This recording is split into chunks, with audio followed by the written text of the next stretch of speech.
Chinese ফোনগুলোতে বেশিরভাগ ক্ষেত্রে Google play store থাকে না। এখন গুগল প্লে স্টোরের মাধ্যমে অ্যাপস কিভাবে ডাউনলোড করবেন?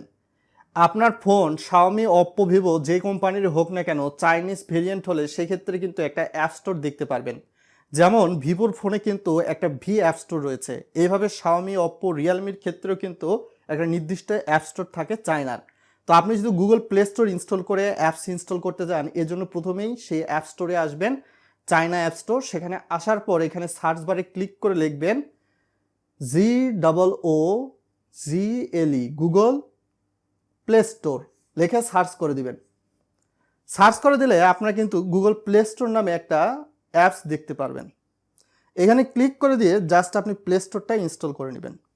এখন অনেকেই বলতে পারেন, তাহলে এই যে চাইনিজ অ্যাপস থেকে, চাইনিজ অ্যাপ স্টোর থেকে আমরা যে গুগল প্লে স্টোর ইনস্টল করছি, সেখানে কি চায়না ভার্সনে লেখা থাকবে নাকি ইংলিশ ভার্সনে লেখা থাকবে?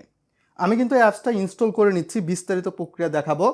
ভিডিওটা লাইক শেয়ার করে আরও মানুষকে জানিয়ে দিবেন। আমার এই ফোনটি হচ্ছে ভিভো X300 Pro, একটা ফ্ল্যাগশিপ লেভেলের ফোন। আমি চাইনিজে নিয়েছি, অযথা অফিসিয়ালি নিতে গিয়ে প্রায় 50,000 টাকা 45,000 টাকা এক্সট্রা দেওয়ার কোনো মানে হয় না। ভিতরের মাল মশলা সব একই।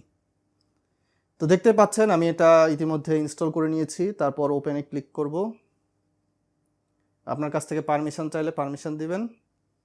এই যে দেখতে পাচ্ছেন গুগল প্লে স্টোর কিন্তু আমার ইনস্টল করা হয়ে গেছে। এখান থেকে আমি ইউজ পাসওয়ার্ড বলতেছে, সরি আমার পাসওয়ার্ড তো মনে নাই।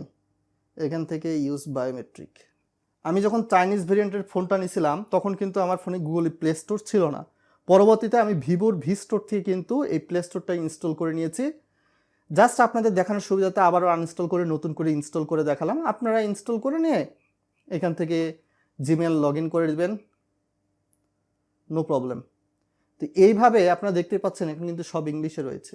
আপনারা যে কোনো অ্যাপস এখান থেকে সার্চ দিয়ে ইনস্টল করে নেন, লাইক আস টিকটক, ছাপরি অ্যাপস আপডেট করে নিলাম। আপনার ইনস্টল না থাকলে ইনস্টল করে নেবেন। তো আমার ফোনে কিন্তু সব অ্যাপস ইনস্টল রয়েছে প্লে স্টোরের, নো প্রবলেম। আপনারা ইউজ করতে পারেন এইভাবে, কোনো সমস্যাই হয় না।